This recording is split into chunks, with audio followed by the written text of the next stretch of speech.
come to you, you go to them and you actually show them what you're doing and get their feedback and you draw them in. And that, the little thing about the polarization, that stuff you could never imagine. You could sit down and you try and imagine that. You'll never discover that until you actually try it. Right? So that's the kind of experimentation we're talking about. So to bring it home, how much time do we have? It's 8 o'clock. So we have until 8:30. 8:30. Okay, so I should be able to wrap up in the next 10 minutes or so, and we can throw it up for questions. So certainly for us, with our tool, we said there is a world out there, and there are many techniques that we have not been applying. So we said let's start, with the basic idea of lean startup, which is to validate your problem, to assume a problem is dangerous. Right? Remember, we got into this assuming that people wanted retrospectives or were doing retrospectives and wanted a tool that used retrospectives. In Lean Startup, what this particular learning circle over here is, it's called customer development, and it includes 2 steps: customer discovery and customer validation. You say, well, we think somebody needs retrospectives. Now let's go talk to them. Maybe some of them will have a focus group, or maybe we'll go out and do our own focus group. But or maybe we'll come up with a mock-up of a screen of a retrospective. In this case, we actually had an application, so we went and showed it to them, and we got their feedback. And what we learned was kind of interesting. I'm going to come back and talk to you about that. But we learned that there wasn't exactly too much of a market. We're learning late, right? But we're learning that there wasn't that much of a market for people using a tool while they were co-located. So we went out and said, listen, let's go. No, we're going to do these. We're going to go out and take them what we call a minimum viable product, and then based on our learning, we'll make adjustments. Right? So these are 2 key terms: MVP, minimum viable product, and pivot. Pivot means make an adjustment based on your learning. Right? So we got to figure out how to apply this. And we said, okay. In Lean Startup, they say, get out of the building. Very important. Where were these people in Nordstrom? Where your customers are. Right? So if you want to sell a product, you got to be where they are. So there's this, GOOB, the G-O-O-B is the sort of a mantra over there. Within IT, we build beautiful buildings, the air conditioned, nice offices, and where are our customers usually? They're outside, they're not in our, so what we have to do is to get out of the building and go talk to them. Right? So we have to overcome the fear of being salesy. Right? Who has the fear of being salesy? Anybody afraid of us? So a lot of us, especially in product development, like, I don't want to come across like a used car salesman. But it's kind of interesting when you go to people and you talk about a particular product, or you start solving, and you're not selling anything. All you're asking for at this point is some feedback from them. But we still have to overcome this fear of being salesy and going and talking to people. Does that make sense? Remember, these are people you don't know, so it's kind of hard to go and talk. It's initially hard to talk to people that you don't know if you haven't done it before. But if you want to improve your products, you better learn how to do it. Make sense? Then you could say, well, let's watch these users in action. Remember, they're watching the user, and if I figure out the polarization, we watched our users in action, and we saw what they were doing. And when we pulled up the application, and we said, okay, log in. And they're like, whoa, where's login? Well, we said, oh, it's up on the top here. And then at that moment, we realized, well, the login should be right in the middle. Right? So in product design, you learn these things, where the eye goes, how people use it, and you can only learn these things when you're watching them use your product. Right? So this is called ethnographic observation. So if you want to watch them, this is how we design our product. Then the next thing we can do, because this is a software product, we can actually run some metrics, right? So, and we can run back-end metrics. We call those lean analytics. And we can do some experiments. We don't always have to do an experiment by going out and showing it to a customer, but we can do back-end stuff. And especially if you've got a website, you can measure, conversions, you can measure who's using them, who's using a particular feature, you can measure click-through rates and such. So I'm going to talk to you about a couple of them and then we'll wrap up. So this is a picture of a tool called Lean Kit. Have you heard of Lean Kit? So like Ram, the simple.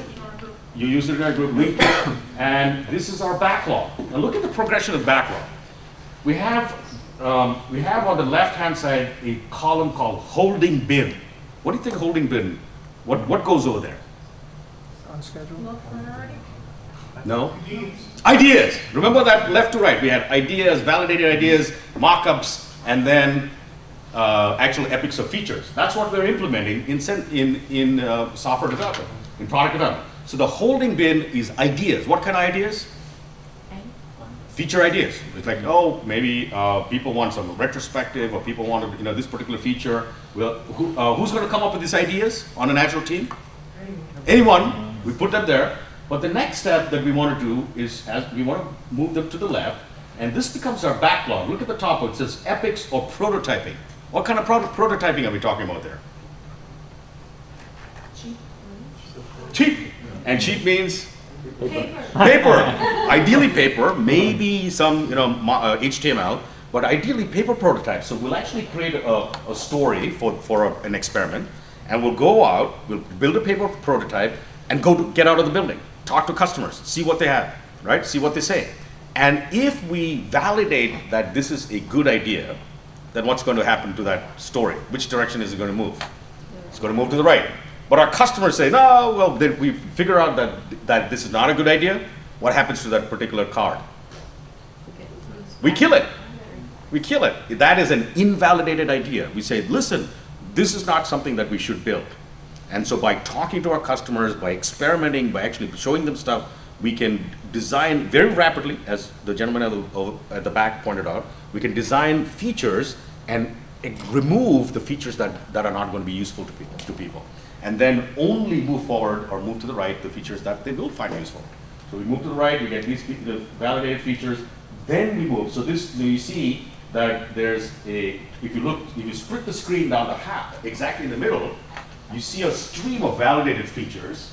We do feature validation over here, and some features never make it across. We send them to the trash can through low-cost experimentation. Only the validated features move into Agile delivery, and then we can have a sprint over here. I have a story, implement it, code it into software. Does that make sense? Yes, sir. So a correlation is it's almost like a grooming. This is exactly how we do backlog grooming, except in Scrum, the understanding is that the product owner does the grooming himself or herself. And here we're saying the product owner is really driving an experimentation team out into the real world to validate those to run those experiments. So the product owner, instead of being expected to come up with all the features on their own, what they're doing is they run a lean experimentation team, and they bring back the ideas, validated ideas. Make sense? Okay. What do you do in the case of the people don't know what they want? If you put something in front of them saying, here's the door that will lock when you walk away, and you go, well, I don't need that, I don't have it now.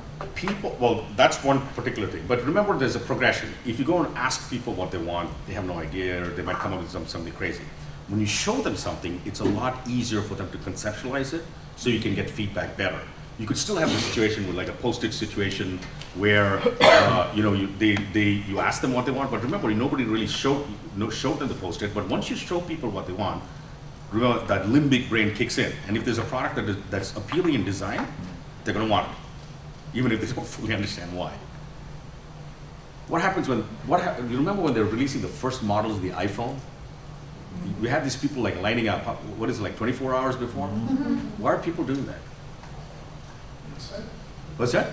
Excitement. Yeah, but it's not they hadn't seen the product before, or maybe they saw it. Why are people willing to line up? It happens all over. It happens in China. Right? Apple opens in China, and they got like 2,000 people waiting in a line to go break it into the Apple store. Right? Why are people doing this? The cult of Apple. It's the cult of, well, how do you build a cult? There's a cult of Tesla. Anybody, you've heard of this cult? There's a car called Tesla. It costs like, fair thing. There's a cult of Tesla. It's a beautiful car, and people just get emotionally annoyed. What's that? Well, it's not that. No, it's like 80,000 or something like that. You have very good taste. Yeah. So there's a cult. Somebody else had a question, I think, at the back. I was going to say, is it safe to say that the lean process should be driven by the product manager as opposed to the project manager? Well, in our case, if you have an agile team, we have a role called product owner, and the product owner is going to drive this experimentation. Yeah. Does that make sense? Okay. Testing. Yes, sir. You had a question? Along those same lines, I've seen arguments that there should be a product or arguments of product manager versus product owner. Are the class in one or are the two different roles? I prefer not to get into organizational design. Pardon me? I prefer not to get into organizational design, as in, what works, manager versus owner. These are just terms. We have to figure out who's best suited to go and drive these experiments out in the real world. Whether you call that person an owner or manager, whatever, it doesn't matter. Okay, then we're phrasing it. The way that you're framing this, it looks as if the product owner is internal. Who's driving external? That's, the role of the product owner has always been defined as somebody from the business, right? And they should, really what we're doing is we're providing a framework for product owners to go out and do experiments, which they're supposed to do anyway. So the Scrum product owner has never been defined as somebody who's internally facing. They're always meant to be externally facing. Would you agree with that? Yeah, okay. All right, any other questions? Cool. Anyone know what A/B testing is? What's A/B testing? It's when you're testing a new feature Yeah. against the norm, I guess. That's right. We put out two versions and we see which one gets a better reaction. You got more than two choices, we call it multivariate testing. So in our case, we said, you know what, we learned by going out to our customers that co-located teams don't necessarily need a retrospective tool. But now we have a premise and an assumption that we think people who have distributed teams in multiple locations, will need our tool. But now instead of going and building a whole bunch of features for distributed teams, we're going to experiment with this. Now, how do you reach people who are, when we say distributed teams and customers, remember we're selling this product over the web. So we have customers that we can't go to. There's no focus group over here. We can test a couple of sample customers, but we have to do experimentation over the web. Right? So we say, let's try this out. And without actually any functionality, we'll put up two versions of a landing page. One that just says, retrospective tool for teams, and another one that says, retrospective tool for distributed teams. And we'll do A/B testing. What do you think the results were? Says it over there.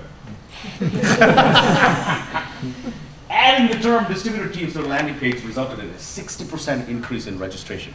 So we had, through our conversations with external users, we learned something, we came back and we said, all right, we've got to stop ourselves from building it, let's validate this assumption, and now let's try it. Turns out that there was a market, and we had potential customers validated now that would actually use the tool for distributed